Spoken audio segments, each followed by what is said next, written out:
Uma das questões fundamentais quando se procura olhar e compreender a natureza é o método. E esse método ele está condicionado com a forma com que concebemos o mundo. Aquilo que há de mais fundamental na realidade, a gente pode chamar de ontologia de modo geral. Então, a ontologia é a investigação dos processos mais fundamentais que determinam as categorias do ser, ou seja, que determinam a existência daquilo que está na realidade. A partir dessa ontologia, nós derivamos uma epistemologia, ou seja, discussões a respeito dos caminhos que devemos percorrer, prosseguir, para de fato conseguir construir determinado conhecimento.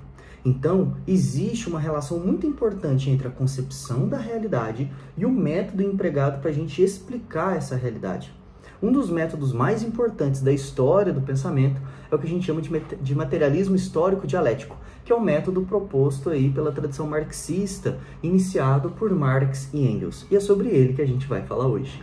O materialismo histórico dialético tem como premissa central compreender e explicar tanto os objetos quanto os fenômenos, tais quais eles são verdadeiramente.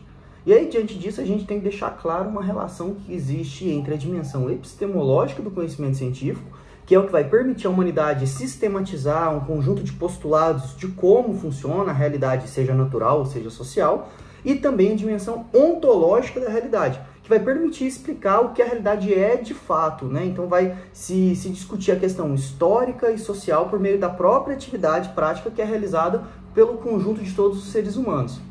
Essa premissa carrega consigo, então, duas importantes características que vai ser fundamental. Isso está claro em Marx, em Engels e em Lukács, né? Um marxista aí fundamental do século XX. A primeira é a seguinte: os objetos e os fenômenos do real, da realidade, têm uma existência objetiva. Ou seja, a consideração e o reconhecimento da objetividade da realidade é uma das premissas fundamentais. Então, a realidade ela não é uma construção da mente pura e simples. Ela tem uma dimensão objetiva, ela existe realmente na história e no mundo. Essa é a primeira questão. Então, independentemente do conhecimento e da consciência humana sobre a realidade, os elementos que constituem a prática social, eles existem, eles são reais. Eles possuem uma estrutura dinâmica interna de funcionamento que pode ser apreendida pela consciência humana por meio do método, da atividade de investigação científica. Então, nós precisamos conceber aqui, a primeira questão é que a ciência ela é uma prática humana que investiga objetos reais, objetivos da realidade. Esse é o primeiro ponto. E daí vai se desdobrar a segunda característica do método do materialismo histórico dialético, que é a questão relacionada à dimensão ontológica. Qual que é a segunda característica? Os objetos e os fenômenos da realidade, eles podem ser apreendidos de forma gnoseológica pelos homens. Então, nós temos duas características fundamentais aqui para começar a discutir o método. Primeiro, de que a realidade tem uma existência objetiva independentemente do ser humano. E segundo, que ela pode ser apreendida metodologicamente a partir dos processos mentais. Ela pode ser construída na mente humana. Então, essa é uma questão fundamental. Fundamental.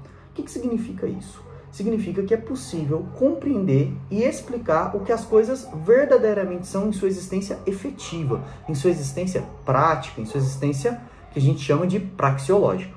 Dentre as diferentes formas ou modalidades de conhecimento do mundo real produzidas historicamente pela humanidade, a gente tem que discutir o conhecimento científico, né? Então, o ser humano produziu conhecimento filosófico, conhecimento mítico-religioso, conhecimento artístico, senso comum, mas aqui a gente vai discutir um conhecimento específico construído ao longo da história, que é o conhecimento científico, beleza? Então, o conhecimento científico é uma modalidade muito particular, muito peculiar de conhecimento que explica a vida humana. Quando nós olhamos isso à luz do materialismo histórico dialético, o conhecimento científico vai se constituir na prática social humana na medida em que a própria vida social vai se desenvolvendo, vai se tornando cada vez mais complexa e os homens vão adquirindo condições determinadas social e culturalmente de refletir e teorizar com métodos cada vez mais desenvolvidos ao longo da história. Então, acontece que o conhecimento científico trata-se de se conceber, o conhecimento científico à luz do materialismo histórico dialético, trata-se de conceber a ciência como um produto do trabalho dos indivíduos que são historicamente situados de uma decodificação abstrata sobre a realidade concreta. Então é a gente reproduzir na nossa mente, reproduzir idealmente o movimento real do mundo. Essa condição acabava assinalando para um outro postulado que a gente precisa considerar que é importantíssimo. A ideia de que a atividade científica ela é uma atividade essencialmente teórica. E é isso que eu acabei de dizer. Ela é uma reprodução ideal da ordem do pensamento, dos objetos e dos fenômenos da realidade que estão se movimentando na realidade objetiva. E isso está lá num textinho do Marx e Engels, que é a ideologia alemã. Então, reproduzir no plano do pensamento o movimento real do objeto ou do fenômeno que a gente está estudando é o que a gente entende por teoria, né? Então, teoria aqui para o marxismo vai ser sinônimo de conhecimento científico, que é essa reprodução ideal do movimento real do mundo. O conhecimento teórico, ele é necessariamente, então, o conhecimento do objeto, o conhecimento do seu movimento real, que vai ser reproduzido no pensamento, que vai se reafirmando, né, essa questão ontológica da teoria. Então a reprodução aqui assume o significado de construção, reconstrução, no plano do pensamento, aquilo que se passa na realidade objetiva. Então a gente compreende essas duas questões. Primeiro, a realidade objetiva existe. Segundo, nós conseguimos compreender a realidade. E como que se dá esse processo de compreensão? A partir da reconstrução no plano mental do movimento real do mundo. É por isso que a gente diz que não se apropria conhecimento, né? Não se adquire conhecimento. Nós construímos e reconstruímos a nossa relação com o mundo e o mundo em si mesmo a cada vez que nós produzimos teorias, que é o conhecimento científico a respeito da realidade. Então, a gente tem que tomar cuidado com uma questão. Tal reprodução do objeto em pensamento, ele não pode ser compreendida como um simples espelhamento. A realidade está aqui e eu, né, na minha capacidade humana iluminada, consigo espelhar o que acontece à realidade, né? Não é uma imagem fotográfica, mas sim uma processualidade histórica dinâmica. E essas duas características, que é a historicidade e o movimento, a dinâmica, são características fundamentais da realidade em si. Da realidade. A realidade é dessa forma. Então a investigação sobre o social tem que considerar necessariamente a constante movimentação dos objetos e dos fenômenos no seu devir, ou seja, no que eles podem se tornar, no que eles vêm se tornando ao longo da história. Então a gente considera uma herança bastante hegeliana, né, no método, né, de que a gente tem que considerar que todo ser é um vir a ser. Todo ser possui em si uma categoria fundamental que é a história, que é o se transformar, o se tornar, de acordo com as contingências que o movimento do mundo nos entrega. Então, a apreensão teórica pelo investigador do movimento real, prático, efetivo do objeto ou do fenômeno que a gente investiga, não pode se realizar de forma imediata. Então, não é eu olhar, por exemplo, para a educação e, pum, conseguir reproduzir idealmente o movimento real da educação. Não é eu olhar, por exemplo, para um processo econômico, para uma política pública e aprender de forma imediata. Não. O processo do conhecimento para o materialismo histórico dialético, ele não se dá por intermédio de um imediatismo do pensamento. O conhecimento do real não pode, em hipótese alguma, se limitar àquilo que é imediatamente dado, aquilo que é imediatamente pensado, aquilo que é imediatamente sentido. Se o pensamento se limita a isso, ele se põe no nível da obviedade, né? Ele se restringe a captar o evidente, mas nunca entender as causas dos processos. Então, portanto, não é capaz de compreender a realidade tal qual ela é. Então, olhar o simples. Mas olhar o simples não basta. A gente tem que sair do simples e chegar no complexo. A gente tem que superar o evidente. Superar o que está posto imediatamente. Então, a gente tem que considerar esse ponto que é fundamental. Além disso, a gente tem que considerar que existe uma diferença muito importante entre o que Marx e Engels chamam de aparência e o que eles chamam de essência dos processos do mundo, né? Então, se a aparência das coisas se confundisse com a essência das coisas, não ia ter por que ter ciência. Bastava olhar para o mundo e entender. Bastava eu pegar o livrinho aqui e falar, olha, esse aqui é um livro e pronto, esse livro tem todas as suas características e tal, porque ele é exatamente o que ele parece, né?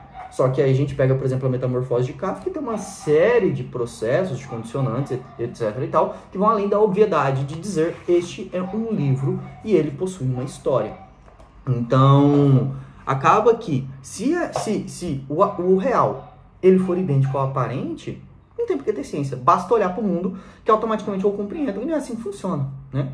Então, dessa maneira é que se pressupõe um caminho de investigação, de superação do nível empírico, desse nível óbvio, desse nível mais simples, ao nível concreto do real. Superação essa que só vai ser possível pelo materialismo histórico dialético a partir de uma análise e uma abstração do pensamento daquele que investiga. Então, acaba que a aparência fenomênica, ou seja, a aparência daquilo que é um fenômeno, daquilo que é empírico, daquilo que a gente é capaz de observar, aquilo que é capaz de a gente sentir e entender, né? Essa aparência imediata, empírica da realidade, ela é importante, porque é daí que parte, né? Mas ela não, ela é importante, não pode ser destacada, né? Ela é o ponto de partida do processo de conhecimento, né? É onde se inicia o conhecimento. No entanto, a gente não pode parar nela. A gente tem que partir da aparência, alcançar a essência do objeto de estudo, capturar sua lógica interna de funcionamento, e aí a gente entende sua dinâmica essencial, né? Então, Marx, ele não deixa dúvidas quanto à capacidade intelectiva do homem, a capacidade que a gente tem de abstrair, como sendo essa capacidade, a questão fundamental, né, do procedimento analítico, que essa capacidade vai nos permitir sair, né, do aparente e chegar de fato na essência da realidade. Então a gente precisa ultrapassar essa aparência imediata e a gente precisa da abstração para isso. É a abstração que vai permitir extrair de um elemento da realidade, isolá-lo, examiná-lo em todas as particularidades, extraindo desse elemento suas múltiplas determinações por meio da sua análise mesmo. Então, apreender, compreender um fenômeno como síntese de múltiplas determinações significa entendê-lo no complexo das suas relações. É entender o que comporta a sua existência objetiva.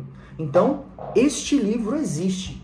Mas quais são sua série de particularidades? Quais são os seus processos históricos? Quais são os seus condicionantes? Quais são suas determinações que sustentam a sua existência? E não só a sua existência no plano objetivo, mas as suas formas de ser, né? E o seu devir. O que se torna, qual o significado social, qual o significado cultural, qual o significado histórico dessa obra. Quando a gente pega, por exemplo, a Metamorfose de Kafka, né? Então isso aqui é fundamental. Isso aqui é uma questão que todo marxista tem que estar muito claro. Todo marxista tem que ter uma clareza fundamental desse processo, né? Então a gente precisa entender quais determinações sustentam, né, a existência objetiva do objeto. Então acaba que a abstração ela vai ser um recurso decisivo do pensamento para se alcançar aquilo que a gente chama de determinações mais simples do objeto. Aquilo que é constitutivo, pertinente ao objeto.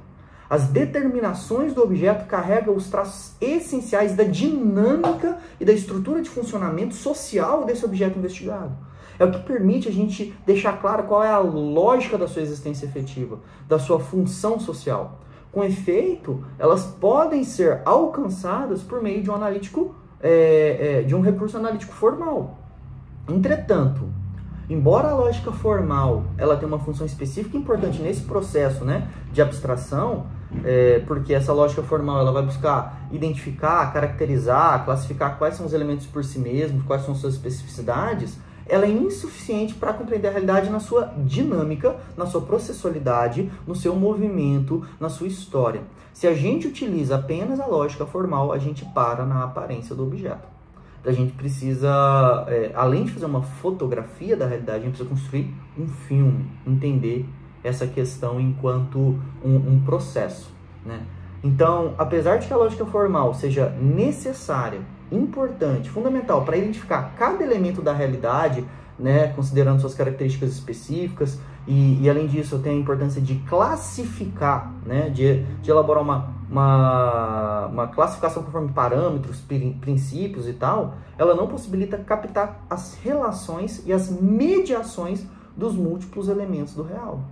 Então, o seu critério lógico de identificação, organização, catalogação, classificação de cada complexo da realidade é uma organização lógico-formal dos elementos do real, dos elementos que são considerados estáticos, em movimento. Mas é essa questão, é nesse ponto que Marx vai afirmar que o verdadeiro caminho do conhecimento é o que se dá por meio da ascensão do abstrato em direção ao concreto. Então, a gente olha o concreto, a gente faz a abstração, mas a gente precisa retornar ao concreto para entender essas determinações. Esse é um método.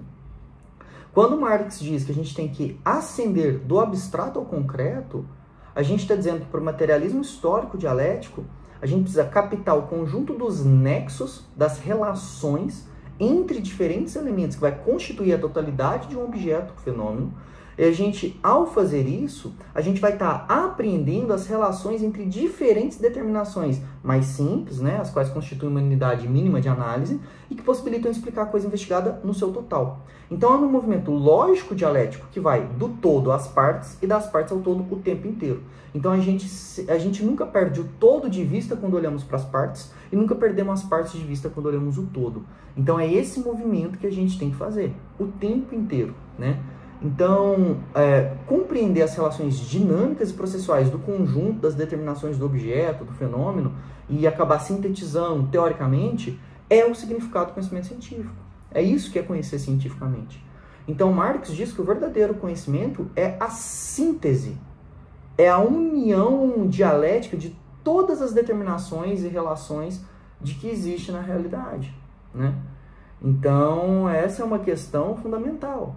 É fundamental. Então, o que é importante aqui, né? Uma das principais tarefas da ciência, né, que é estudar e explicar a realidade, é fazer isso de um modo historicamente concreto, de forma localizada na história, para entender as suas condições mais gerais e universais, que é o que precisa de uma análise lógica, e as transformações históricas particulares, desde a sua gênese até o desenvolvimento mais efetivo, né? O que requer uma análise histórica e dialética desse objeto. Então, essa é a síntese do método lógico histórico que a gente está discutindo. Então, é isso que a gente está pensando. E aí, uma vez que a gente entende que esse é o movimento do método, a gente precisa discutir quais são os princípios gerais dessa dialética, né? Então, eu acho que essa é a parte mais importante, assim, né? Então vamos lá. Para o materialismo histórico-dialético, a gente tem que ter uma separação muito clara entre o que é da ordem da realidade, portanto, o que é uma propriedade de fato do objeto, do fenômeno, daquilo que é da ordem do pensamento, ou seja, aquilo que se constitui como o conhecimento operado pelo sujeito. Porque eu disse, né, o conhecimento ele não é um espelhamento da realidade, ele é uma reconstrução ideal de um movimento real. Então a gente tem que ter uma clareza muito grande do que o que é a propriedade objetiva da realidade e o que é a reconstrução no plano do pensamento dessa realidade. Acho que essa é a primeira questão. A gente tem que ter isso claro. Então Marx vai tomar um cuidado com isso quando ele critica Hegel. O Marx vai dizer que o maior erro do Hegel, o maior equívoco do Hegel e de toda a filosofia idealista de forma geral foi o de confundir o que é da ordem do pensamento com aquilo que é da ordem real, né? Então a gente cai no erro quando faz isso, idealista, de achar que o pensamento é criador da própria realidade, quando na verdade não, né? Ele é uma reprodução construtiva da realidade. Então há que se ter sempre em vista que em todos os processos de investigação da realidade, as categorias de análise, elas expressam formas de ser do objeto ou do fenômeno, e, portanto, são formas de existência, ontológicas, históricas do objeto em questão. Para o materialismo histórico dialético, analisar e investigar um objeto é ir à busca dos traços mais essenciais que o mesmo é portador. Então, a gente tem que operar um sujeito investigador com graus cada vez maiores de abstração que permitam chegar em unidades de análise cada vez mais tênues e simples, que vão encontrando no objeto investigado aquilo que no conjunto o determinam, que são as determinações do objeto.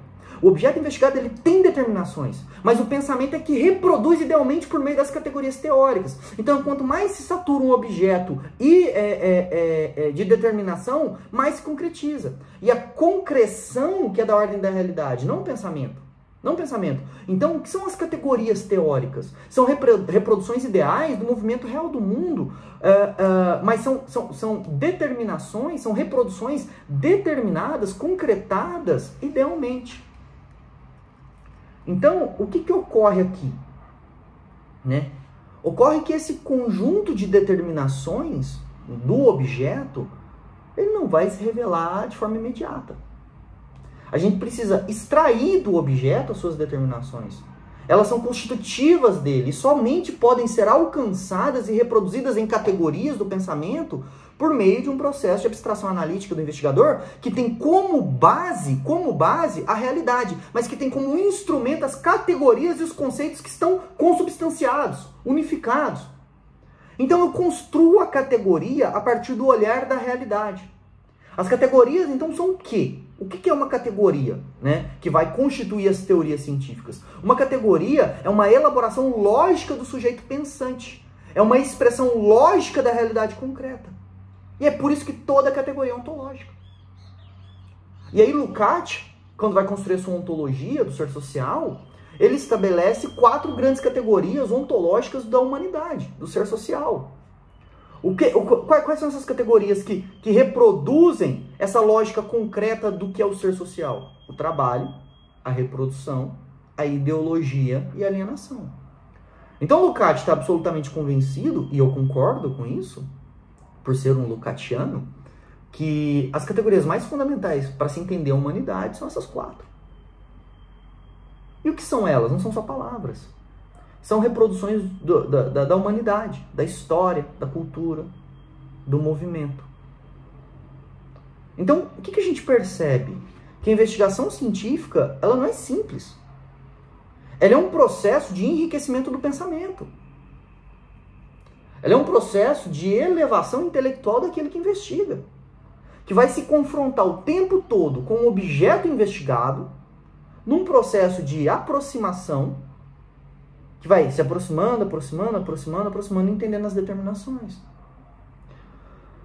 Essas determinações estão articuladas dentro do todo do objeto, num verdadeiro sistema de mediações. Então, para o marxista, a coisa mais importante na história é a mediação, né? E isso bate, por exemplo, na concepção de história do positivismo. 1453 cai o Império Bizantino com uma cidade moderna. Como assim? Então a gente tira a roupa de medieval e bota a roupa de moderno e vamos para a fábrica ser feliz da vida? Não. Quais são as mediações? Quais são as determinações desse processo histórico que nos permite concluir essa questão, né? Então, conhecer o objeto vai ser alcançar suas múltiplas determinações e as suas relações. A construção desse tipo de conhecimento, então, vai demandar que se leve em conta o legado já alcançado pela via do próprio método materialista histórico-dialético.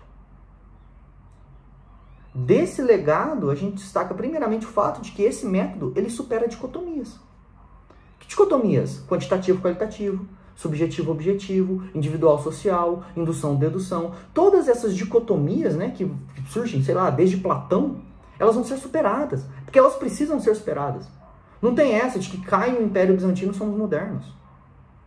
A realidade, a educação não é o professor e o aluno.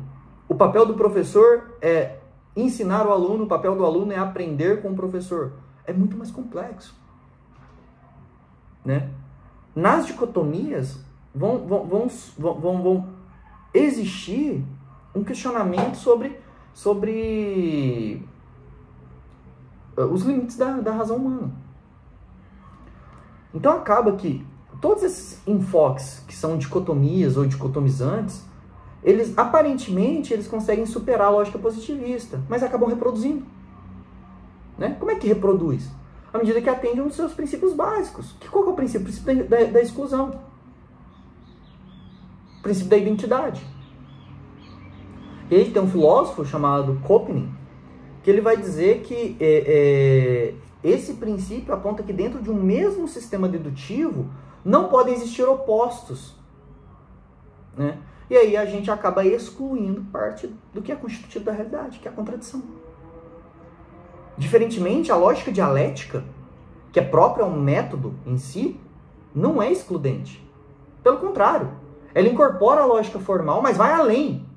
Ela incorpora por superação. E disso resulta a necessidade de uma clara compreensão do que é, de fato, a oposição e a contradição e do que é a realidade. Então a gente tem que levar em conta esses preceitos. Isso não significa reconhecer opostos confrontados exteriormente, mas tê-los como interiores um ao outro, no que reside um dos mais importantes preceitos da lógica dialética, que é a identidade dos contrários. O princípio da identidade que é outro. Em conformidade, né, com esse princípio, a realidade, ela encerra uma unidade insolúvel entre opostos, o que determina o saber objetivo como subjetivo, o externo como interno, o individual como social, o qualitativo como quantitativo e tudo vice-versa. Então nisso radica a contraposição do marxismo sobre todos os dualismos. O princípio da identidade e da exclusão, que está próprio da lógica formal desde o mundo antigo, é superado. Porque a realidade, ela funciona a partir dessas contradições. E a lógica formal não permite contradição. Só que como que uma realidade contraditória? Uma realidade que, por exemplo, estamos no modo capitalista, tem como base trabalho assalariado, mas existe ainda trabalho escravo, trabalho feudal, trabalho servil. Como isso pode existir? Porque de acordo com a lógica formal isso é impossível. Se a gente pega a teoria da história positivista, é aquilo, né? A escravidão, ela acaba lá naquele momento. E depois vem seguido pelo modo de produção feudal. E depois vem seguido pelo capitalismo. E é isso. E aí acaba que a gente tem um processo de substituição linear e progressiva. E a história não funciona assim. A história funciona por incorporações dos contraditórios. É por isso que a gente observa hoje, no mesmo lugar, no mesmo período histórico, expressões de trabalho que são característicos de outros momentos históricos. Essa é uma questão. E a outra questão importante é o fato de que, para o materialismo histórico dialético, né, o mundo empírico ele é apenas a manifestação fenomênica da realidade. O que significa isso? Que a essência do fenômeno não está posta explicitamente na sua expressão concreta. Ela não se revela de forma imediata, mas sim pelo desvelamento do seu conteúdo. Isso é importante. Então a investigação científica ela é um verdadeiro processo de enriquecimento do pensamento por conta disso. A construção do conhecimento científico, ela representa um percurso de descortinar o pseudo-concreto em direção ao concreto. O que significa que um processo de superação do pseudo-conhecimento em direção ao conhecimento verdadeiro. Essa é uma questão fundamental. Né? Esse livro, tal qual ele aparece para mim, ele é uma pseudoconcretude. Por quê? Qual que é o seu elemento mais concreto? Suas determinações, que não podem ser observadas simplesmente na sua expressão fenomênica. Tem uma série de elementos aqui que não podem ser aprendidas simplesmente de forma imediata. Então, o percurso de construção do conhecimento demanda apreensão do conteúdo fenomênico, ou do conteúdo do fenômeno, do objeto, mas atrelado às suas mediações históricas concretas, que só podem ser reconhecidas à luz da abstração do pensamento, certo? Do pensamento teórico. Então, a gente não está descartando a forma pela qual um dado se manifesta. Pelo contrário. Pelo contrário. É a gente compreender que esse livro, na minha mão, é apenas uma dimensão parcial, superficial, periférica do mesmo. Agora, as determinações que levaram a ser esta obra é o que nos interessa. Então, o conhecimento calcado na superação da aparência em direção à essência requer a descoberta das tensões imanentes na intervinculação, na interdependência entre a forma e o conteúdo. Isso é importante. Porque, para todos os efeitos, a tradição marxista compreende o conteúdo como uma expressão unitária do conjunto de propriedades que vai qualificar um determinado objeto ou fenômeno. Bem como acaba determinando o grau de grandeza dessa qualidade. Então, há no conteúdo do objeto estudado, sempre uma correlação imanente entre qualidade e quantidade. E a forma, por sua vez, é a formação relativamente estável de ligações e relações dos objetos, dos elementos que constituem esse conteúdo. Forma e conteúdo possuem uma correlação orgânica entre si. Elas dependem um do outro. Não existe um conteúdo sem forma. E não existe uma forma desprovida de conteúdo. Então, quando eu olho simplesmente um objeto, ele não me diz nada. Ele me dá um ponto de partida para que eu possa dizer algo sobre ele. Então, se a gente quer descobrir qual é a essência oculta desse livro, por exemplo. Isso é, se eu quero superar a apreensão como real empírico do pseudo-concreto, eu não posso só simplesmente descrever. É um livro com 156 páginas, escrito pelo Kafka, folhas de papel, preto e branco, com alguns desenhos. Na capa tem aqui um animalzinho, escrito Kafka, escrito a Metamorfose. Aqui atrás tem algumas descrições também, edital e editora. Não nos basta as relações íntimas com o contexto da investigação. Não nos basta fazer a fenomenologia da realidade naturalizada, particularizada nas significações individuais que lhes são atribuídas. A gente precisa caminhar das representações primárias, das descrições que seja, das significações consensuais, né, na sua forma mais imediata, sensível, em direção às múltiplas determinações ontológicas do real. A que esta obra está atrelada? A que o sucesso desta obra está atrelada? A que esta obra está expressando? Como ela se manifesta? A atividade teórica por si mesma em nada altera a existência concreta do fenômeno. Nada. Nada. A alteração apenas se revela quando a atividade teórica orienta a intervenção prática transformadora da realidade. E aí a gente entende aonde o materialismo histórico dialético quer chegar. Porque a gente poderia parar na apreensão do concreto, na reconstrução teórica. Mas nós queremos transformar a realidade. E aí a gente muda as determinações. Então, quando a gente olha, por exemplo, para Lukács, o Lukács vai dizer que nos nexos existentes entre singular, particular e universal, tem um fundamento que sustenta uma autêntica e verdadeira aproximação e compreensão da realidade. Em sua expressão singular, o fenômeno revela que ele é, em sua imediaticidade, sendo indiscutivelmente o ponto de partida da condição do conhecimento, em sua expressão universal revela sua complexidade, suas conexões internas, as leis do seu movimento, sua evolução, enfim, sua totalidade histórico-social. E aí ocorre, porém, que nenhum fenômeno, se expressa apenas em sua singularidade ou na sua universalidade. Como opostos, identificam-se e a contínua tensão entre eles, singular e universal, se manifesta na configuração particular do fenômeno. Em sua particularidade, o fenômeno assume as especificidades pelas quais a singularidade se constitui em dada realidade, né, de um modo determinado. Então, o Lukács vai dizer que o particular representa para Marx a expressão lógica da categoria de mediação entre o específico, singular e o geral universal. E eles não podem ser compreendidos de modo isolado. Então, essa é a questão fundamental. Então, esses princípios são fundamentais para a gente entender a questão do método. Fundamentais. Né? E sem essas concepções, não dá para se fazer pesquisa considerando o materialismo histórico dialético. Então, qual foi a ideia aqui? Né? Apresentar alguns postulados metodológicos acerca do materialismo histórico dialético, né? Para que a gente tenha preocupações técnicas, procedimentos de análise em pesquisas e tal, e que a gente compreenda como esse método funciona. Como esse método funciona, né?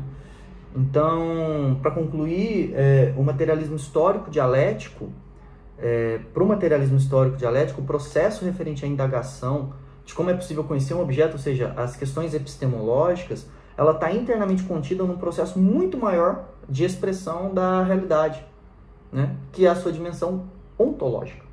É impossível dissociar a forma como eu concebo a realidade da forma como eu investigo a realidade. E esse caminho metodológico investigativo possui como ponto de partida um dado imediato do objeto investigado, né? Que é a sua aparência, que é um sinalizador, é um indicador de processo que não se mostra em sua plenitude. Então, a factualidade imediata do objeto é a expressão desse processo sem nexos. E cabe ao sujeito investigador, utilizando-se da abstração, mediante a sua capacidade da análise, de ir além da factualidade do dado imediato para alcançar a identificação dos processos que constroem os nexos nesse objeto. Então, ir além da factualidade é deslocar-se da empiria à concretude real do objeto, a sua história, a sua dimensão mais essencial. A gente precisa descobrir os traços essenciais que se revelam por meio das categorias analíticas que a gente constrói, que são as expressões das determinações do objeto. Então, sem a capacidade de se abstrair, é impossível o conhecimento teórico. Os fatos não nos dizem nada. Os fatos não nos dizem nada na sua forma mais imediata. O conhecimento teórico dissolve essa imediatez formal, aparente, e vai além, e supera. O objeto investigado não é um dado, é uma expressão de um processo. Então, em termos de fundamento e pressuposto metodológico, eu acredito que esses elementos aqui são fundamentais de se compreender. Tá bom? Bem, qualquer questão, deixa aí no comentário que eu respondo assim que possível. Um abraço e até a próxima.